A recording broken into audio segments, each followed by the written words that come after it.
നമുക്ക് കിട്ടിയ സാധനം കേട്ടോ കൂന്തൽ. ഇപ്പൊ കാസ്റ്റ് ചെയ്തപ്പോ ജീവുള്ള കൂന്തലിനെ കടിക്കോ ഇനി കടിക്കണമെന്ന് കൂടി കൊള്ളാൻ വയ്യ. എല്ലാം ഇപ്പൊ ഒരെണ്ണം കഴിഞ്ഞിട്ടിരിക്കുന്നു.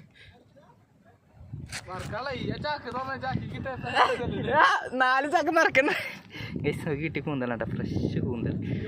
ഞാൻ ആദ്യമായിട്ടാണ് ലൈവ് പിടിക്കുന്നത്.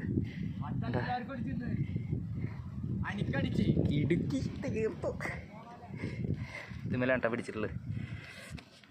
അപ്പോൾ പിടിക്കുന്ന സമയങ്ങളില്ല, നിറച്ച് കൂന്തൽ ഗൈസ്. ഇതിന് മേന്ന് അങ്ങനെ എന്ത് തെറിക്കൂലേ. ചാക്ക അവിടെ ആ പിടിച്ചടാ, അവനെ പിടിച്ച് ഗൈസ്. അടുത്ത് പിടിച്ച് ഗൈസ്. ബാങ്ക് കയറ്റിക്കടാ. മറ്റേ